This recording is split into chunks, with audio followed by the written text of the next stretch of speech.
Magic Mike Show, where you hear the experts speak. The Magic Mike Show. Tune into the show every week. The Magic Mike Show. You can trust the show is the bomb because it's being brought to you by RacingDudes.com. What's up, everybody? I'm Magic. And I'm Mike. And that's Aaron Altman, and this is the Magic Mike Show, episode 509, Mr. Somich. What's going on? Huzzah! What's up, man? How you doing? We're just missing Jared. No, we're here for the talk about the Breeders' Cup and review it. And Jared, if you didn't know, it is simultaneously selling and buying a new house right after the Breeders' Cup. Actually, during the Breeders' Cup, it was a great decision timing-wise for him. So we're gonna miss on Jared, but you can get his thoughts, I'm sure, on Blinkers Off later this week. But got Aaron here to join us because we were all there live. And boys, we had a fun weekend, didn't we, Mike? Yeah, it was a blast. A lot of fun getting to see everybody, fun hanging out with the dudes, obviously. Great to meet Shoddy, great to meet Ryan Stillman for the first time as well. Really good interactions with the track. Appreciate everyone who came up and said hi and said what's up. That's always the best part. And a phenomenal weekend of racing. I mean, it was definitely an emotional roller coaster ride playing BCBC. Was really struggling, then was on a high, and then went all the way to zero. So a little bit of a jump up and down there, but you couldn't have asked for better racing on Saturday specifically. We had photo finishes all over the place, horses running really well, no accidents, thank God. Like just a really clean day of racing where you saw a lot of the best horses bring their A and A plus games, which meant there weren't any crazy prices, but it still meant we got to see some phenomenal performances, and that's one of the main reasons you go out to the Breeders' Cup. Hey, Aaron, I thought that somebody said in the chat, logical prices, but we just got to see so many amazing performances and the finishes. There were very few races where there wasn't a tight photo finish, or we were sitting there from the 3/16 pole trying to go, are they going to get there? Are they going to make it? Are they going to make it? And lots of domination from the East Coast in Euros. It kind of felt like a day we all kind of needed in horse racing, or 2 days for that matter, where you had great performances, great finishes. A lot of the good horses showed up. The majority of the good horses showed up and really ran well. And look, nothing horrible happened in the 2 days. And when you look at big days in this country this year, it just hasn't happened very often. So you did leave the Breeders' Cup, whether you won or lost, you did have a feeling that, hey, this was a good couple of days for horse racing. And that's why I'm here. You know, we had a good time, and nothing bad happened. And there was just all around. It was just fun. Both 2 days were just a lot of fun. Yeah, I thought Doc said it pretty well. And we'll go through the races, and we'll be kind of quick on a lot of them. But frustrating part for me on the races I didn't hit was handicapping the right things. It was like one of the games Mike and I played, or one of the picks that we made for a fantasy draft last week, Monday, was a favorite you want to fade. And we both were correct about that. Now, granted, I went with a favorite that I knew was probably going to scratch, but trying to beat the favorite there was a good move. And you were trying to beat Caravel. The parts where you wanted to try and beat the favorite, and you did, it was great. It's just, God, this is the most frustrating part of horse racing, Mike, is you can be very right about fading a favorite and still not cash. Yeah, even though, I know some people who faded Songline. Didn't get to Master of the Seas, though, and that's a great example there where Songline, 3-1, a lukewarm favorite. Master of the Seas goes off at 3-1 as well. You still had to pick the right horse when you were going against a horse, and the big one, Notorious, Caravel, living the dream. You fade them all, you somehow get to no balls. That was the one price of the day, and we got a little comment in here about Rosario. He couldn't quite get there with Big Invasion, couldn't quite get there with Clairiere, but yeah, it was one of those weekends where, even when the favorite lost, it was the second or third choice that won a lot of times. I think the biggest price before no balls was Seal Team in the second at 7-1. So you definitely weren't getting bombs, but at the same time, you only had a couple horses that were sub 6-5 that won as well. It wasn't these really, really short prices either. I mean, Goodnight Olive wins at one even money, but outside of that, you didn't have, I think it was 1 3-2 winner as well. Cody's Wish was a little bit shorter, but you didn't have a ton of horses that kept crossing the finish line at 4-5, 3-5, 2-5, right? It was 8-5,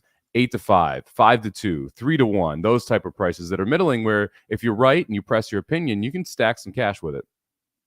And stacking cash, especially in the turf sprint on Saturday, Aaron. We'll get to that race in a minute. I saw Michael Austin's chat about that. But yeah, we got a big show here. We're going to get through the races. We want to hear your comments as we're talking about them, and we have the expert Aaron Haltman to join us. Let's get into it, fellas. Riders up!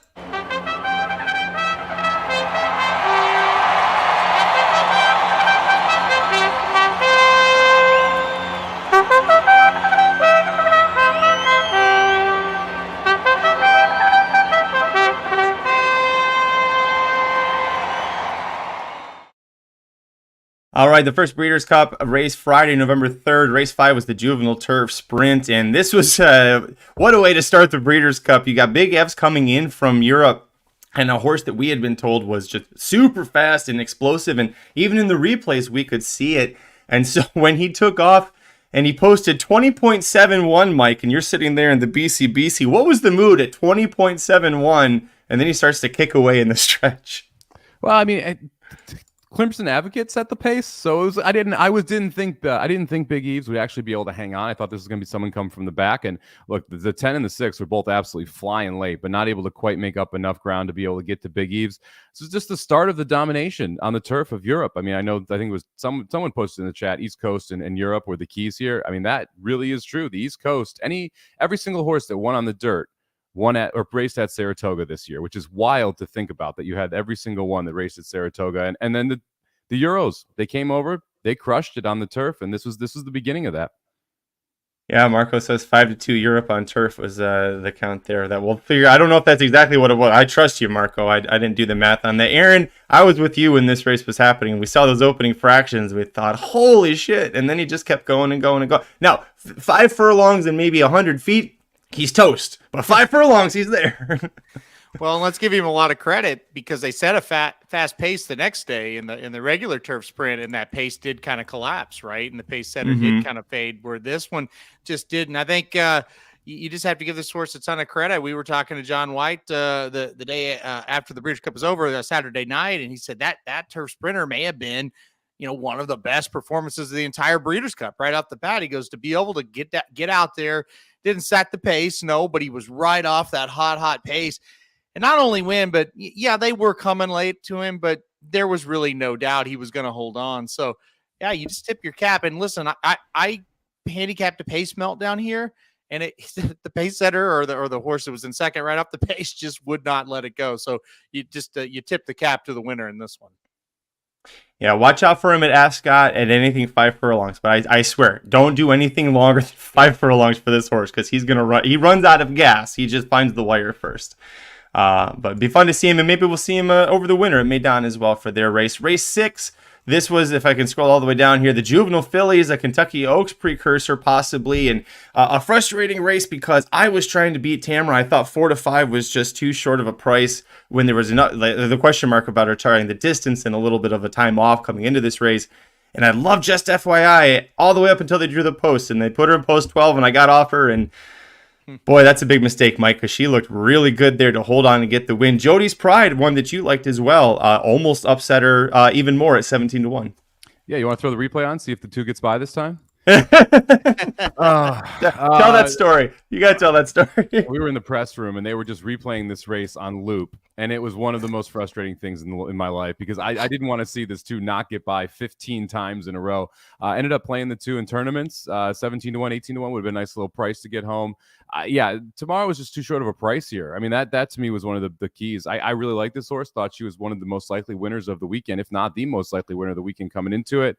And really no excuse here, Aaron. I mean, we talked about it after the race. Set the pace, but it's Just FYI was sitting to her outside the whole time. Jody's Pride was sitting in third the whole time. She just kind of quit off it. Now, she did come back injured, so we don't know how much that played into it, but no excuse outside of possible injury during the race, because this was dominated by horses who were up front, and that's where the first and second place finishers came from. Yep. There's no excuse whatsoever. And I thought mid-race, I said, she's in a great spot. She was on the lead, sure, but she wasn't pressed to get it. And she didn't look like, she was real bothered.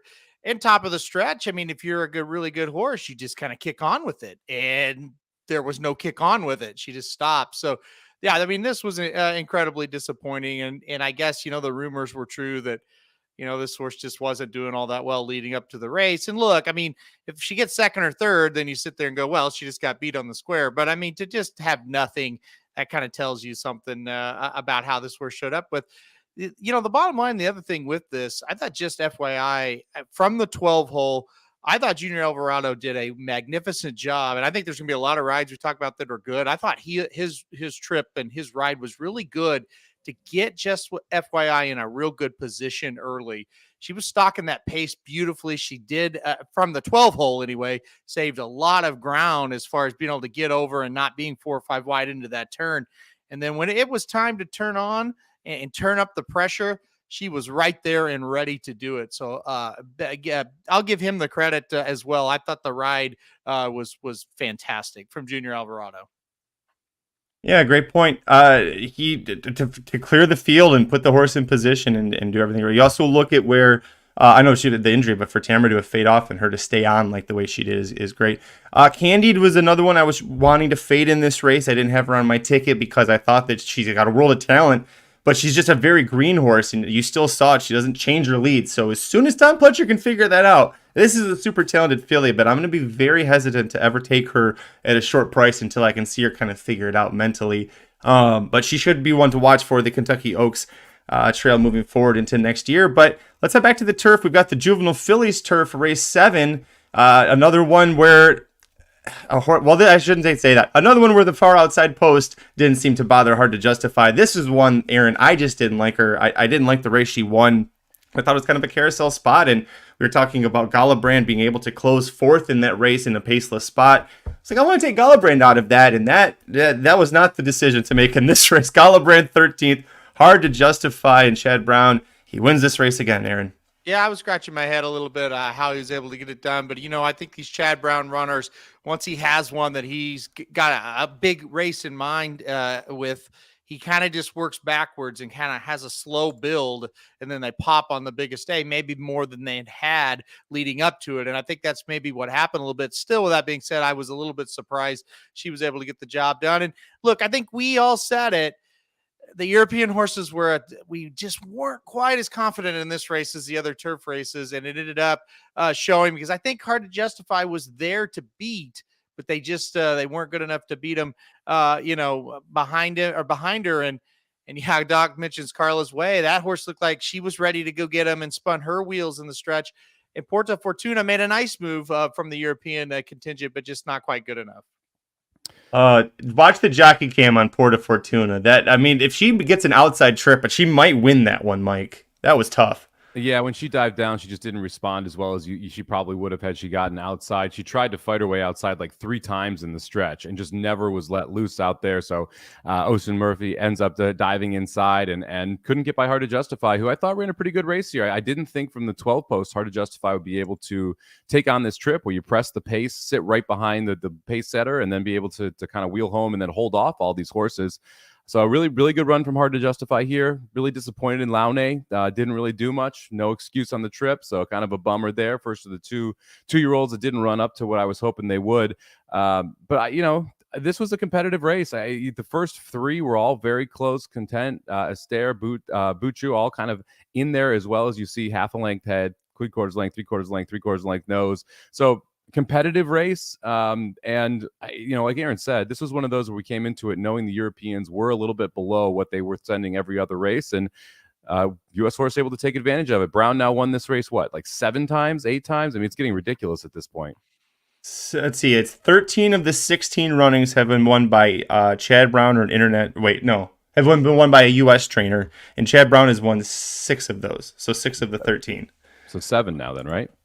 No, this was 6. It was 5 of 12 going in, and it's 6 of 3. But still, it's a huge if you're gonna play an American trainer, to say Chad Brown, or the joke was play Chad Brown in the internationals. Well, that's still half the field in here. But yeah, Mike, you were all over that too. I think both of you were, that the fillies were just a little bit behind, and man, Porta Fortuna that hurt me. I know it hurt a lot of people in the chat there too.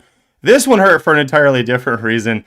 The Breeders' Cup Juvenile, race 8, a Kentucky Derby precursor, and just like last year, it's Todd Pletcher, it's Rapoli, out battling Juan Hernandez and a Bob Baffert trainee, but it was fierceness. Aaron, you remember when this horse broke his maiden at Saratoga? But 16-1, did you think you got 16-1 on him that day when you saw him with your own eyes break his maiden? No, this has been, I'm sure everybody that was with us this weekend definitely heard me complain about this a little bit. And you know what? I took it as a learning experience. I'll kind of just take this full circle. Yes, I was there. The horse broke its maiden at Saratoga. I looked at Jared and said, that's going to be the Juvenile winner. He's just that looked different than anything we'd seen at Saratoga up to that point. It was the Friday before the Travers. And then the Champagne obviously was next for fierceness, was very high on this horse going into that and just ran awful. And it was so much so that the week leading up to this race, I was asking the people in the Pletcher barn, I said, did this horse bleed? Like, was that the problem in the Champagne? And if the answer was yes, I was going to put this horse on top because I've been on public record saying I just didn't know what to do in this race. I didn't believe in these other horses. And they said, no, there's no excuse. He did not bleed. Nothing happened to him. And, our good friend John White at dinner, he was like, look, if it's just one time and you had high hopes for a horse and he had just one bad race, don't jump off. Make him do it again to you. Make him have 2 bad races. So that's the lesson. But all of that aside, I still, even if he would have won the Champagne, I never in a million years would have thought this horse was going to throw up a 105 buyer. Mike, I'll kick it to you because I thought your opinion of Muth was great. I think you were on the absolute right horse. He ran a 95 buyer talking about Muth. That wins this race most years, right? Yeah, fierceness freaked. I mean, that's really all what you can say about this race, and it's especially frustrating when you bet him as a favorite in the Champagne, and he goes off at 17-1 in his next race, and that's the one you don't have. This was just one of those classic situations where the race was too bad to believe from fierceness, and so you kind of have to just not believe it. And sometimes there isn't an excuse, there isn't a reason. The horse just didn't run well that day. It's an animal. It happens. And these are 2-year-olds. So it happens even more often than normal because you just don't have the consistency and the barn doesn't quite know when to expect or what mental aspect you have from the horse and when they're going to run their best race and when they need another week of training, when they need another week off because they're so young and so not fully mentally developed yet that they can really tell the trainer when they're ready to go. And this was a case where fierceness ran back to the maiden breaking score, and that was the difference here. Yeah, I liked Muth in this race. I had Muth here. I was fortunate I used fierceness in some pick and pray tournaments because I thought the price was too crazy. But I thought Muth was going to win this race. And to be honest, when they turned for home, I thought Muth was going to win this race. And then fierceness just took off on him at the top of the stretch, and it was over. I think we've got our Derby favorite, or at least our early Derby favorite here in fierceness, because not only was that a emphatic win, that was the kind of win that you want to see, or the kind of trip that you want to see from an eventual Derby winner as well. Someone that's got tactical speed and then can absolutely turn it on in the stretch. And yeah, I mean, you listen to the connections afterward. They're like, we wouldn't have been shocked if we ran 5th in this race or if we won by 5 lengths. Like they had no clue what to expect from fierceness. And that just goes back to a younger horse and not having the ownership group or the trainer fully understand the mental state of the horse yet, because it's a young horse. It takes time to develop mentally, not just physically. Magic, I'll jump in here just real quick, kind of echo what Somich said there. I don't remember who I was with. I turned to somebody and I said, well, Somich's going to be right because Muth is just cruising right now. And he did cruise. I mean, he crushed the rest of them. You're right. When have we seen a better juvenile performance? I'm talking about just specifically the Breeders' Cup Juvenile. When have we seen a better performance? This was incredible. And if it's a horse that's like 3-5 and had a big, like resume coming into the race, we'd be sitting here going, I think this horse might be a Triple Crown type. Like he's going to be unbelievable. I think because he's 16-1, people are a little slower to kind of believe in him. But guys, that performance was ridiculous. Like he could have won almost every running of this race ever. I feel he shouldn't have been 16-1 though. I think that's part of it. True. He probably should have been 5-1, 6-1, somewhere in that range, because at the morning line, I believe, was 6-1. So John was right on where I think he probably should have gone off. But when you have just 2 performances and one of them's that bad, and I think Doc mentioned he just hated the slop. Well, he broke his maiden in the mud, so sure did. It's hard to just be like, well, I'm just going to excuse the mud the second race, but not like completely ignore he ran a 91 buyer over the slop the first race. And so I don't know. I don't know about, like, he definitely should be the favorite in the Derby. And yes, this was one of the most impressive juveniles we've ever seen. I'm not sure if I'm ready to say like Triple Crown level yet, though, Aaron. And I hear what you're saying. Like if he had ripped through the hopeful and then won the Champagne and then won this and was never over even money, yes, there would be a lot of that talk. But to me, the price got a little out of line more than anything else. Yep. Shadi says it right. But when fierceness beat Muth and beat him like that, Aaron was ready to go to Applebee's for $2 Long Islands or whatever. Yeah, it was. He was ready to go. Kevin does bring up there was a difference. It was a muddy sealed track when he broke his maiden, and that champagne was just terrible in there yet. However, how about this? I'll make a couple of points for him in favor of fierceness being that really dominant. He was over 3.5 seconds faster than the Juvenile fillies winner. His mile time was almost half a second faster than Cody's Wish in the dirt mile for his final time. And this horse Fierceness is 2 years old and ran a 16th of a mile farther than Cody's Wish. It's crazy. So just give him the Triple Crown now, Magic. Well, no, we'll see him in the Fountain of Youth Stakes next, right? Gulfstream Park. That's always where Todd goes. He goes Fountain of Youth, Florida Derby, and then scratch in the Kentucky Derby. All I'm going to say is I've watched Juvenile, the Breeders' Cup Juvenile for a long time. That's one of the more impressive ones I think I've ever seen. I have no idea if that's going to project. I'm not saying he's a Triple Crown winner. I'm saying that day, that was a horse that just ran in an incredible. There was no way he was going to lose. Zero chance he was going to lose. Lock him up for first pick in the fantasy draft? I don't think there's any doubt. Absolutely. Yeah. Yeah, John was in love with his horse beforehand. When John gets the first overall pick, he's absolutely taking Fierceness. Another thing there was no way anybody was losing is the Juvenile turf, and Aidan O'Brien was not going to be denied. You can scratch his best 2-year-old he's had in 5 years all you want. He's going to come firing right back with unquestionable. Picks up the 3-2 favoritism after River Tiber is scratched and takes home the Juvenile turf with a really great ride from Ryan Moore. He had a couple of them this weekend, some superb efforts there. But how about this? The Aidan O'Brien Exacta paid 38-1. How did we miss that one, Mike?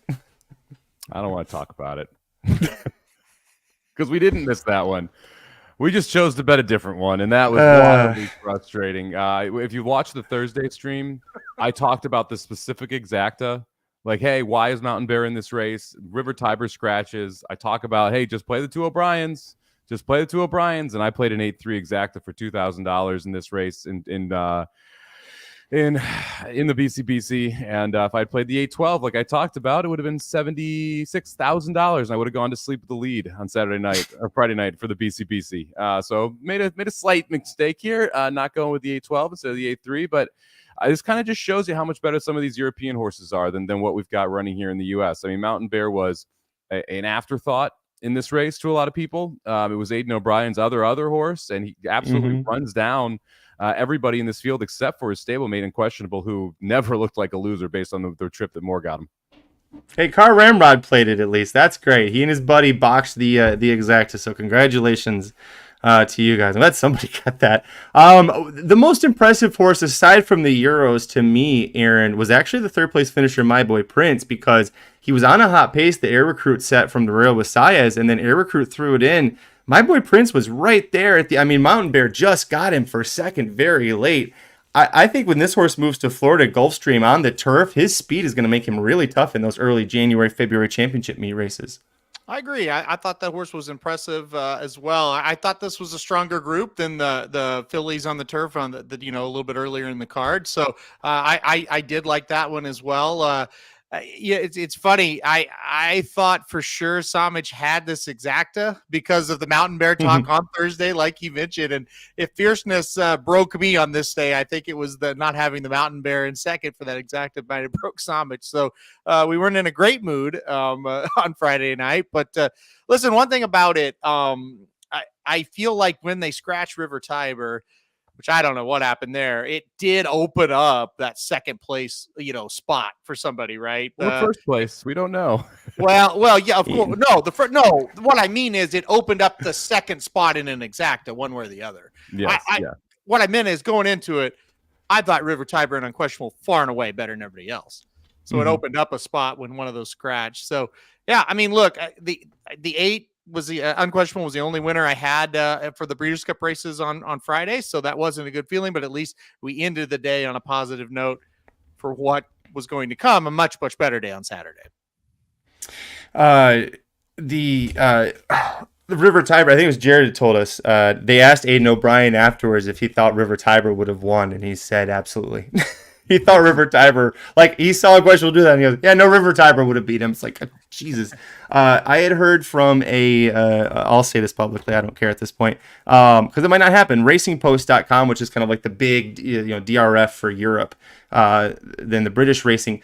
I talked to one of their main photographers about River Tiber, and he said it before he scratched. And River Tiber was actually, they're thinking to give him the Mendelssohn route, which was juvenile turf here in America, and then go the UAE Derby route and see if they can make him a Kentucky Derby horse. So keep an eye on River Tiber. It might not be the last time that we get a chance to see him. Hopefully we'll get to see him on dirt over in Dubai. Could make things interesting. Over to Saturday now.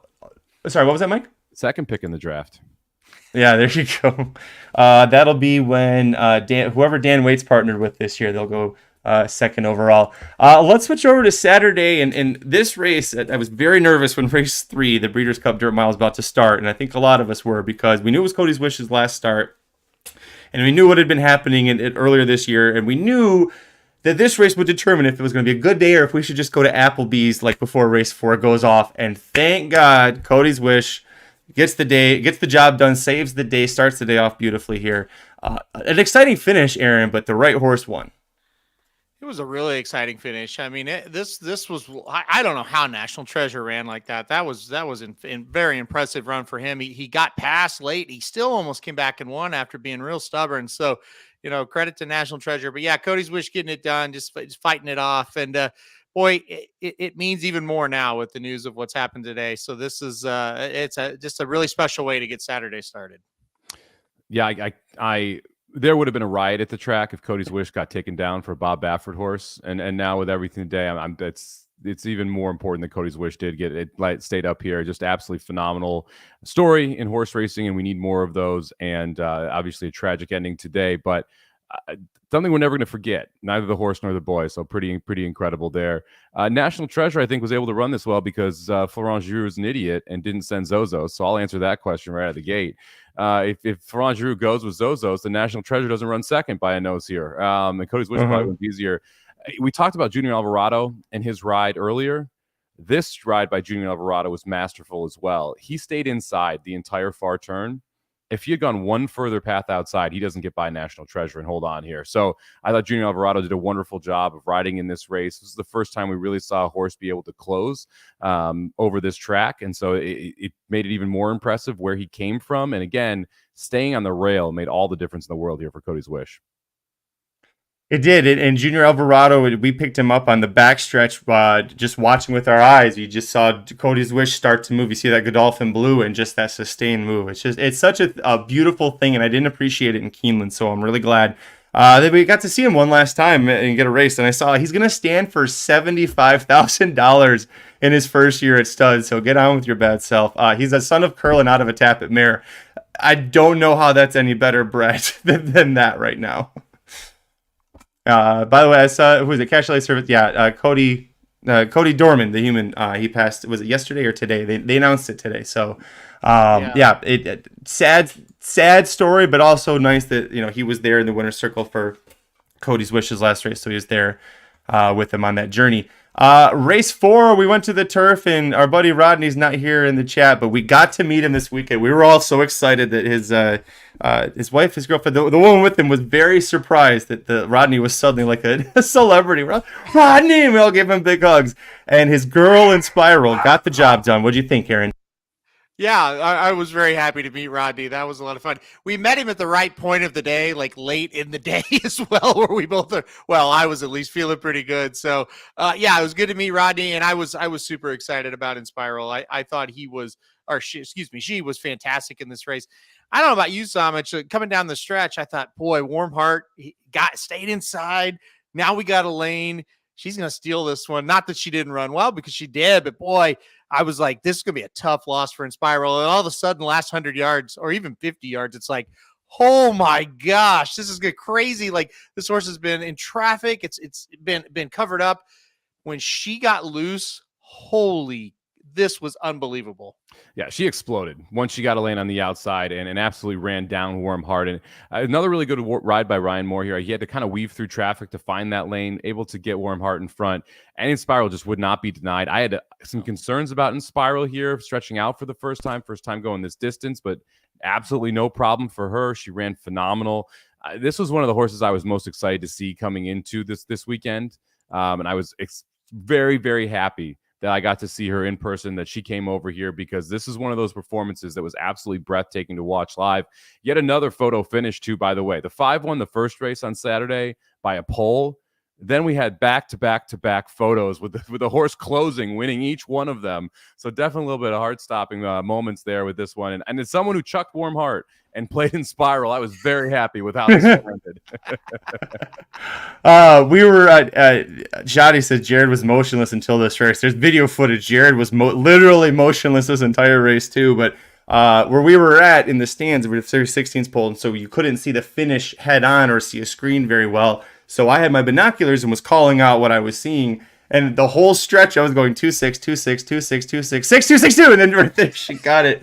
And right when I started going 6-2, 6-2, you see Jared finally just move because there was the straight exact that he had, 6/2, that he wanted. So this was one of, if not his biggest hits, 14 to almost 15-1 on this exact, one of his biggest hits of the whole guide. And Aaron, you had this one box, so I know you had it as well. Were either of you surprised by Mora getting up for third? For a split second, I thought she might steal this, and I really was going to, my pants. Shocked. Yep.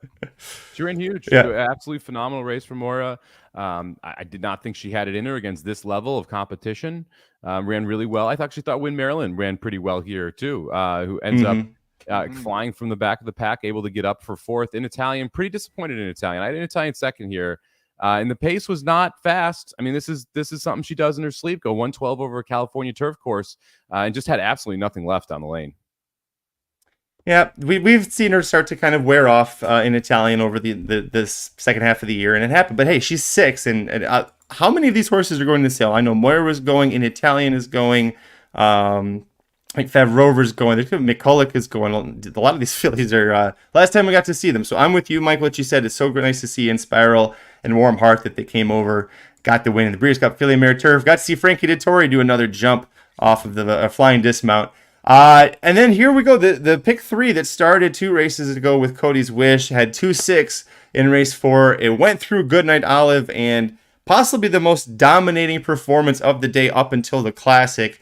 And I don't think there's a coincidence, Aaron. Irad Ortiz Jr. rode both of these horses similarly and perfectly. Yep, this was great, and this is a race. I just strongly urge anybody, you gotta watch replays, because your first thought of a race when you see it live or when you watch it at home just one time, it's not always the most accurate thing. And I went into this handicapping when these races came out saying, I'm going to beat Goodnight Olive. I didn't think she was very good at Saratoga.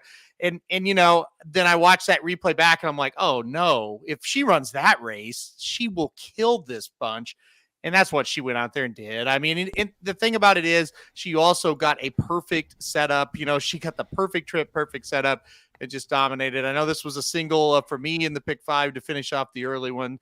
And I was happy that it was a very stress-free one. There wasn't really any moment where you thought she was going to get beat. And that's what a horse that towers over a field should look like. Yeah, this is what you want from an even money shot, right? Yeah. Yeah.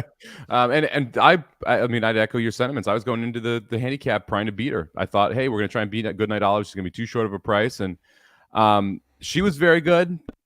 This field was not. I think that's the other part of it, is this just was not a group of horses that, like, yeah, Society looked great, but that was at lesser tracks. And you're like, we sure the Society going to go gate to wire here? Because that was really, in my mind, the only threat to Goodnight Olive in this spot. Yugiri runs a nice second here, 35-1, generous on that exact, not hard to get to. Yep. Once Echo Zulu was out, this was pretty much all Goodnight Olive's race to lose. And as soon as she broke, Aaron and I were both like, yep, that's it. She's won. Like, there's no way possible she could lose from here. And her last career start, she's off to, I don't think they're selling her as a racing prospect. It might be, but I would assume that a daughter of Ghost Sapper, they're going to go make some nice babies with her. The next race, the Breeders' Cup Mile, and whoo, boy, if you had Maj, my sentiments. If you had Master of the Seas, congratulations. If you had Maj to win the Breeders' Cup Mile, I am so sorry. Heartbreaking catch there. Mike, when you were watching in BCBC, did you think Maj had won it in real time, or did you think it was Master of the Seas? I thought it was Masters season real time. Then Maj the first time I saw a replay, and then I was like, I got no clue. I don't even know that's the wire first here. Interesting, Masters of the Seas 330. You can see the favorite was Songline 330, so almost identical prices there. Another horse that overcame the outside post and just absolutely flew late to get up there. I thought this was a phenomenal run by both of them. Maj coming back on just like 2.5, 3 weeks, just to be able to run this big of a race that quickly, I thought was really impressive. And then Master of the Seas, kind of a precursor for how good we were going to see the horse who beat Master of the Seas. Why can't I remember his name right now? The 8 in the turf. Up to the mark. The mark. We kind of knew Up to the Mark was going to be pretty darn good when we saw this performance of Master of the Seas and the fact that Up to the Mark had just beaten Master of the Seas at the mile distance at Keeneland, which is not as good his best distance. And my boy Casa Creed. Can you get a little love for Casa Creed? Beat Dominica, beat Songline. This was a good run from Casa Creed. It's no shame finishing third in this race here. At one point we thought he might get there in the stretch. We're like, look at him in the pink silks. Go. Magic, when we watched this race live, we were kind of after. It was like, man, Songline just didn't have it. Wasn't quite good. Good enough. Which was true. But you watch this back, and it's like she actually ran pretty damn good. It's just that these horses in this race were excellent, and this performance by Master of the Seas was world class. Maj was obviously right there and knows unbelievable. And you're right. It's like, if you're a Casa Creed fan, I mean, how could you be upset? He ran his ass off. Gina Romantica, as Kevin said, I thought she was fantastic in this race. The Songline just behind. It was a great race. I mean, as far as exciting finishes, I don't think we had a better one maybe the whole day. It was awesome. The Songline performance is interesting. I love your take on it here, Magic, because it felt like she was going to get a great trip, and we were going to see this phenomenal race, right? And then she kind of spun her wheels at the top of the stretch, and all of a sudden, I was worried we were going to look at 7th or 8th, 9th, 10th, and then there was this burst of energy where just took to the grass again and just shot forward. Where was that the whole stretch? She was watching the replay. I feel like she just needed a better draw because she was a little rank into the turn, and then she was wide and she didn't want to settle, and the jockey finally got her to relax, and then Songline was, kind of running. The Master of the Seas was just, it was like he wasn't even anywhere, and then he just flew away. It's like he went through 6 gears, it just was like, holy shit, where did this come from? That's twice Ushin Murphy was on a horse that man, he probably thought he had the best horse in it too and just didn't get there. He's on Porta Fortuna. It's crazy to me that we were watching all the Maj, Casa Creed, Gina Romantica, Songline, all of them really closely, and it's just like, whoa, where did Master of the Seas come from? It's like I wasn't even thinking about him until he starts passing everybody they're standing still. I'm like, oh my gosh, he just get up and win? Surely not. He did. Cherie DeVoe, trainer of the 13 More Than Looks, also had She Feels Pretty, right? She didn't have a win, but both of her horses showed up this weekend, and that was really great to see. Good things still to come for Cherie DeVoe, even bigger things. The next race 7, the Breeders' Cup, Distaff, and if you fell asleep in this stretch drive, I don't blame you. This was it. Mike, have you ever seen a grade 1 Distaff have so many stumble bunnies that won? This was that. Yes, I've seen some stumble buddies in the Distaff before. I actually ran down Idiomatic when I was running on the backstretch there when they were coming home with a bad Achilles. 20. You're out there on your crutches. You're a little assisted though. I mean, if I had my scooter, I could have passed her. 26.36, 14.05 to come home in this race. She was begging to get beat, begging for someone to go by, and no one was really interested in doing that. And it's crazy because randomized, who set the pace, runs second. No one passed either of the first 2 horses here, and they were just absolutely done. I had a huge double starting out with Idiomatic. I have no clue how the 4 got home. I am still questioning how no one closed in this race because they really tried to give it away up top. And, Le De Vida and Clairiere just absolutely no interest. I thought for sure Search Results was winning at the top of the stretch. And she just decided to run in place. Just a wild race. Where Magic and I and the rest of the gang were sitting, we were on where they're turning for home basically. And at that point, Idiomatic was starting to like lope by Randomize. And I was like, neither one of the first of all, Randomizes looked like she was done. And Idiomatic, it's like that horse. I don't think that horse is getting there. She's already looking tired as hell. And you scan back, and it's like, here comes Doggier, Clairiere, and here comes Leda V. And it's like, oh, this is surely one of them's going to get up there. They refused to do it. Nope. These horses behind these two, Idiomatic and Randomized, they simply refused to do it. People are like, well, did Clairiere get stuck? Nope. She had every opportunity, every chance, and she just had no interest. And it's not a ride thing with her. It's not that. She's not good enough. And it's the way she's been her whole career. And Somich, you said it with the 2021 Breeders' Cup. You're like, I just have that in my mind of her having every chance and not getting there. And my rebuttal was like, first of all, I agreed. And second of all, I was like, I think they're worse this year that she has to run down. And they were worse, and she still couldn't do it. Yeah, if Japan had shipped over 30-1 shot, probably would have won this race. Yeah, exactly. Jeez. I mean, so Teano Twist won the Bet on Sunshine Stakes at Churchill Downs on the same day. Got a better buyer than she did for winning. She got a 96 for winning the Distaff. That's got to be lower than most of the some of the Friday ones. Yeah. Wow. Okay. She got a 96 for this? She got 96. And that's just because that's like the grade 1 Breeders' Cup boost. That should be a 76. That feels inflated.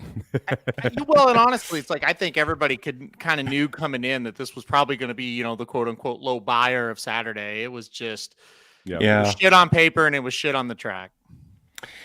Chris, I said this afterwards, or that the old Claire. Well, they disagree with me, but I said the old Clairiere could win it, not maybe for fun, but 3-year-old Clairiere, 4-year-old Clairiere. Or does she is this who she is? She's just always going to be there. And look, Clairiere is great when there's 4 horses in the field.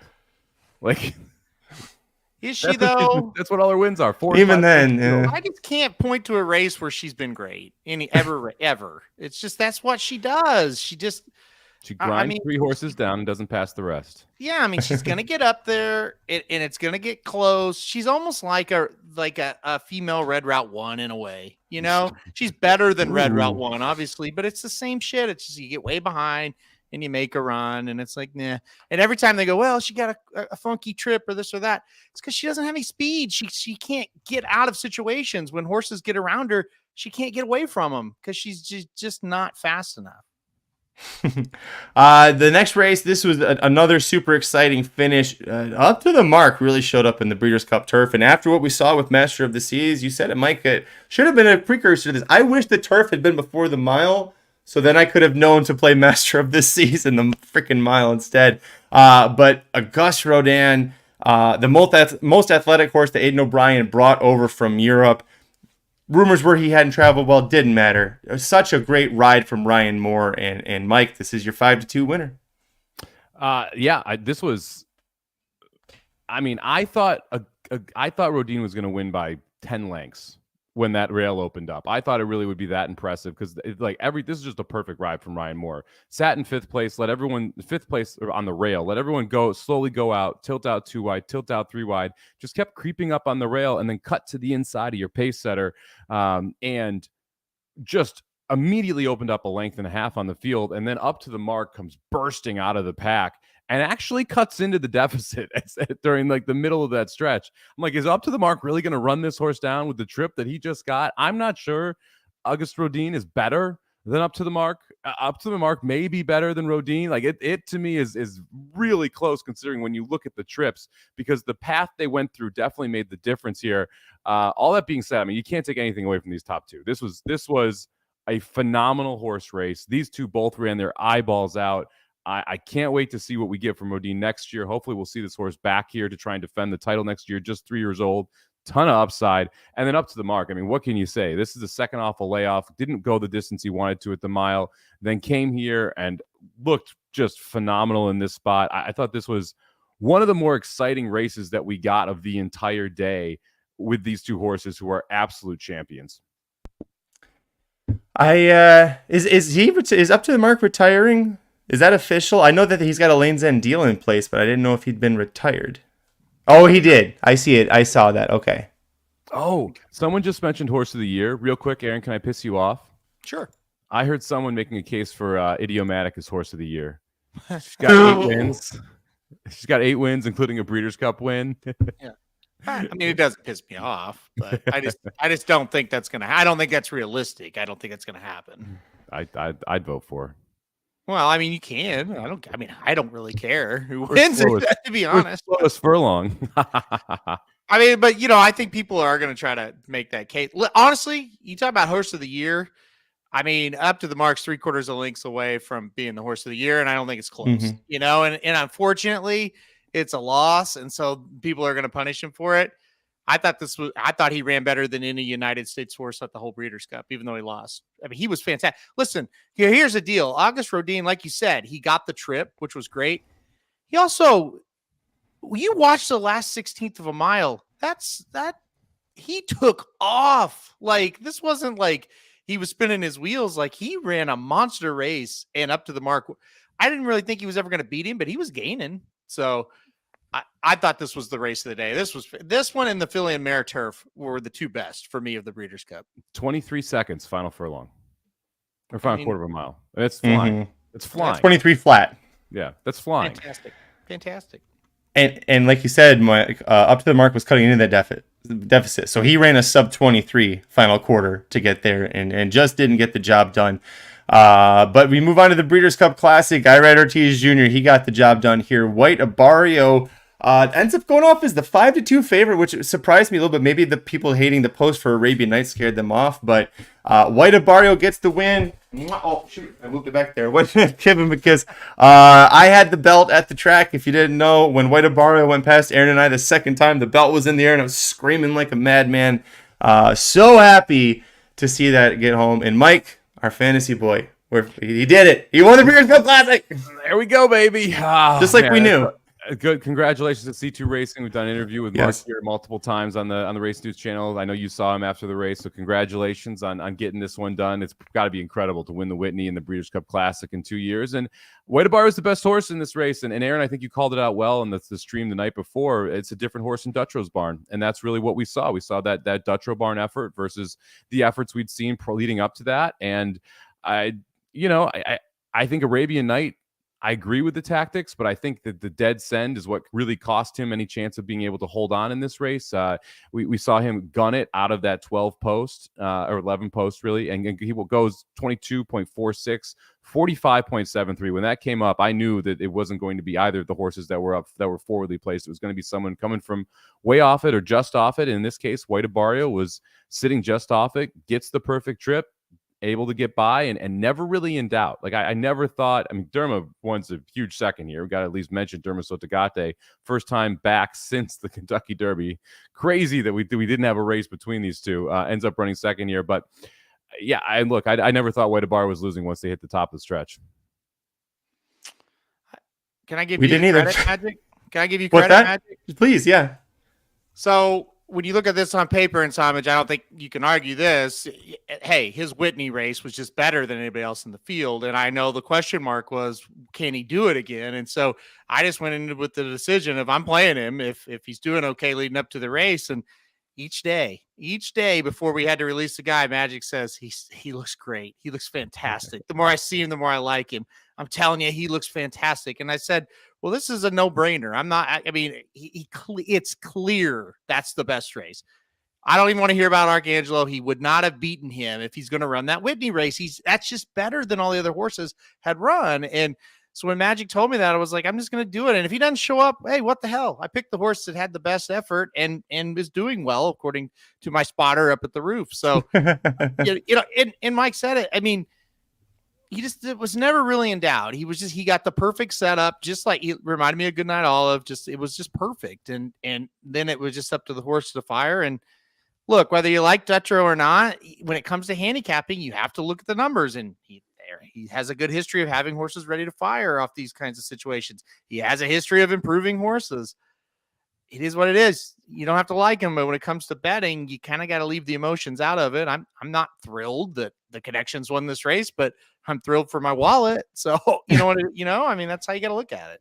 Well, we talked about this Friday night. What buyer does it take to win the Breeders' Cup Classic? And everyone's like 107, 108, 109, 106. It's like only one horse has run 106 or higher, and it's White Abari who did it twice. No one else in the field. So anyone else would have to improve at least 5% to be able to get to a classic buyer number, except Saudi Crown had won back-to-back 105s, but had a pace disadvantage here, right? So kudos to you to kind of just sticking to that, because I had White Abari in third, fourth. I used him in the pickaxes, but I went with Bright Future here, and Bright Future is just way too far back. I mean, actually didn't run a terrible race when you watch it, but way, way too far back early to ever really have a chance. And, I agree. They didn't run fast here. This is 202.87, not the fastest Breeders' Cup Classic we've seen. In the last couple of years, at 27.58 last quarter mile, pretty darn slow. If we're gonna make fun of the Distaff, we gotta make fun of the Classic a little bit here. But I don't think we thought look, White Abari was the best horse in this field. White Abari is a very good horse. White Abari was not a legend horse, right? A great horse, right? And I think you have to understand, kind of much like the Distaff, we didn't have a superstar in either of these races, but we had a very good horse here in White Abari who was able to get the job done. Well, look, if we're going to sit here and talk about the Classic for 3 months and how bad the division is and how bad the Distaff division is, you can't expect good times, right? You just and look, I mean, that's just what it is. And you're right. Magic, again, when he went by us, I thought, oh my God, White Abario's going to win this by 12. And then he hit the idle button and he let a horse like Derma Sotogate make you a little, not really that nervous, but a little nervous. It's because, like Somich put correctly, he's not an elite horse. Like, he's not one of the greatest of all times. He was just better than this field and got the trip. I was happy to see Derma Sotogake get second. I had gotten a chance to meet the connections the day before or 2 days before the race, so it was great to see that. Hopefully he'll show up at Saudi and Dubai. We know that's what they're planning for White Abario. When you hear that it's a one-turn, 1 1/8 mile race, you're like, that's absolutely perfect for the way White Abario runs. And like Mark Cornett said in an interview, you put a $20 million purse behind it, and yeah, we're going to go to that race right now with him. So that's where White Abario. So that means the Pegasus is wide open. They're going to skip the Pegasus with him. Skippy Longstocking, anybody? Skippy? Saffy Joseph? Anybody? I shudder to think what that might look like. I heard Husker Butch was pointing there. You actually should. I think that you could take it.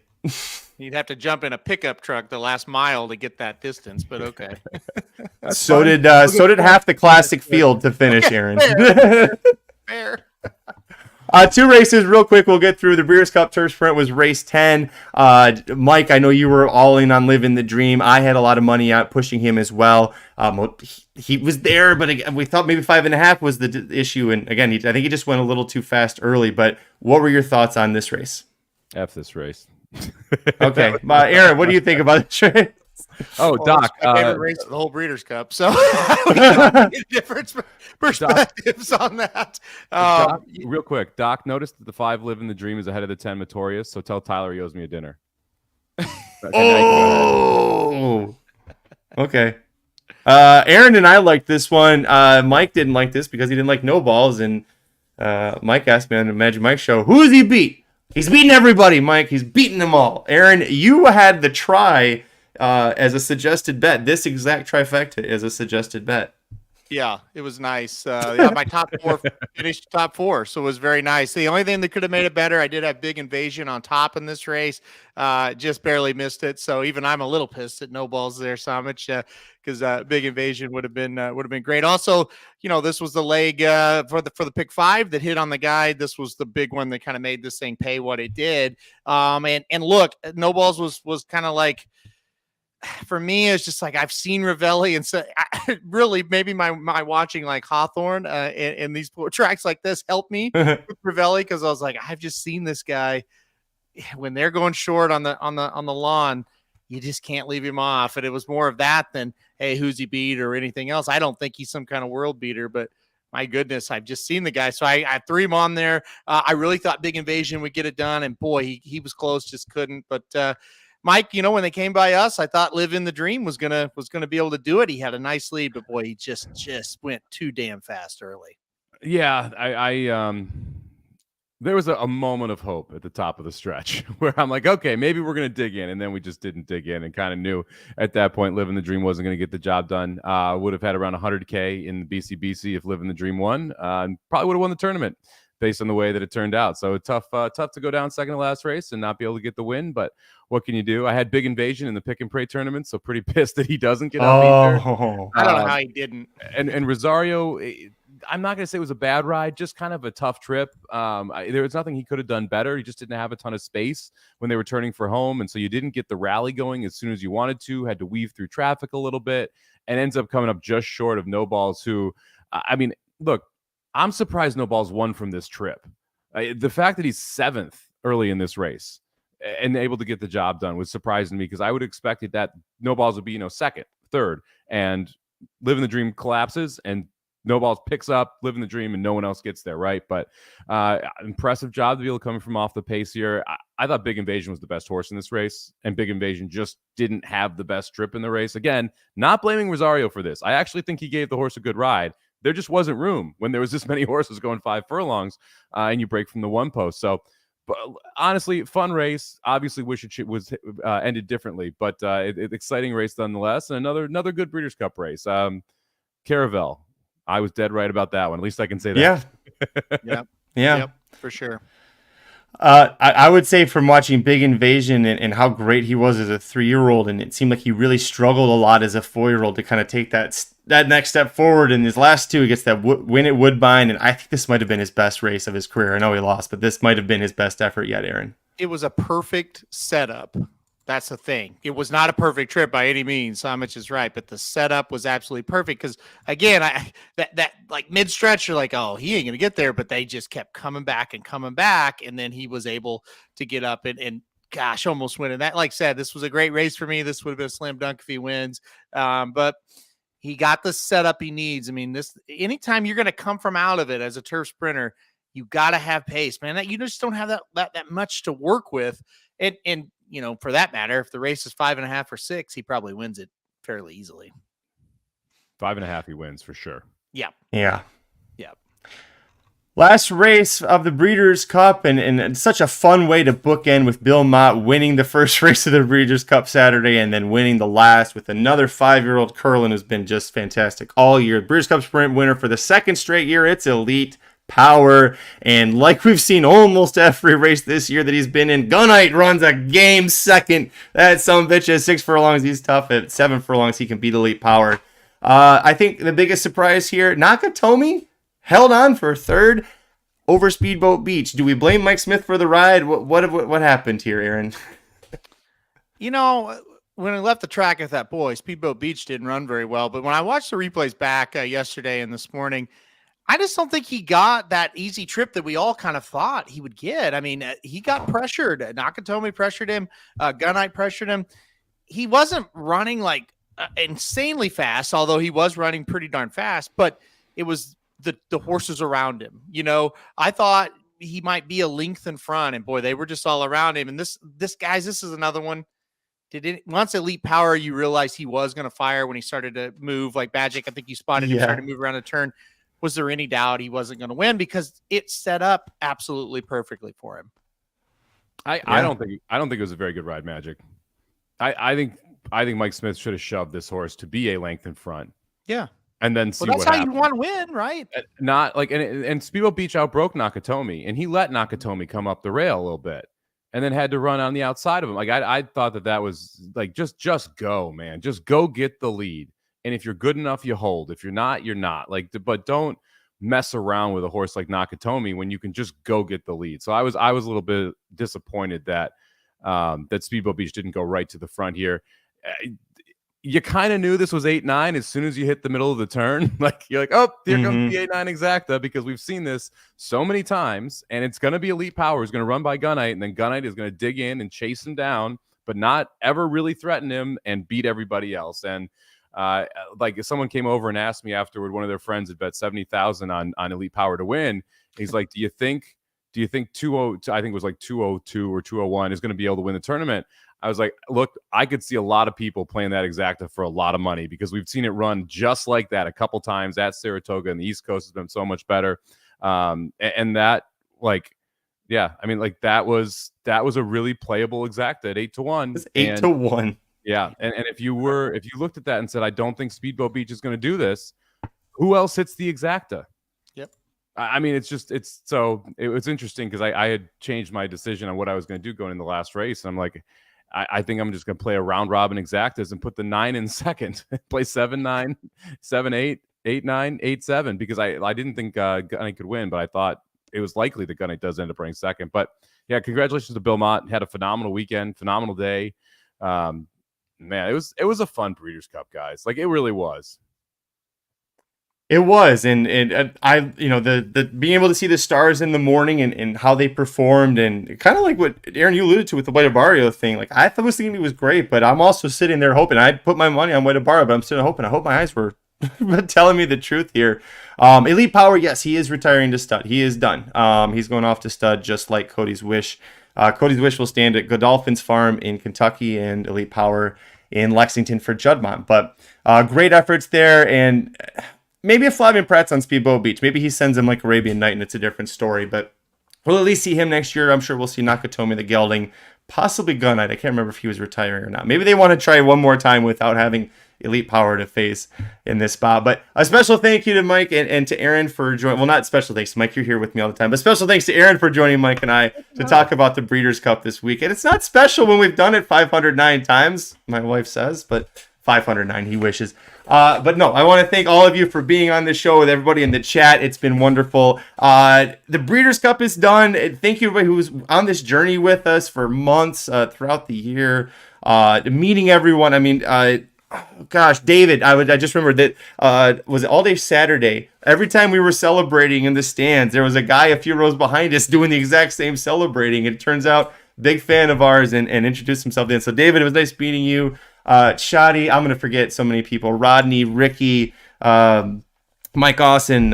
If we met you, and I don't remember your name right now, I apologize, but it was great meeting you. So thank you to everybody who came up. Any final words, Aaron?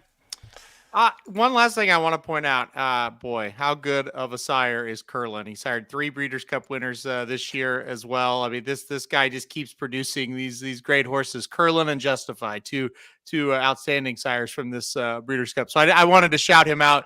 I shout out Curlin anytime I can. So, Mike, final thoughts. Phenomenal Breeders' Cup. I agree with some people. Look, I don't love short prices winning all the time, but it is great at the Breeders' Cup to see the best horses run well, and that's why they're short prices, and that's why it's the Breeders' Cup. So certain situations, don't mind seeing that. If you've never played BCBC, go play BCBC. It's one of the most fun tournaments you could possibly play. There are qualifiers all over the place, anywhere from $56 to $3,000 that you can get into. It is an absolute blast to be able to play that tournament and play with that kind of live bankroll. Don't ever bet that way in real life, but 2 days a year I get to bet like a complete jackass, and it's a lot of fun. So definitely check it out if you have an opportunity to.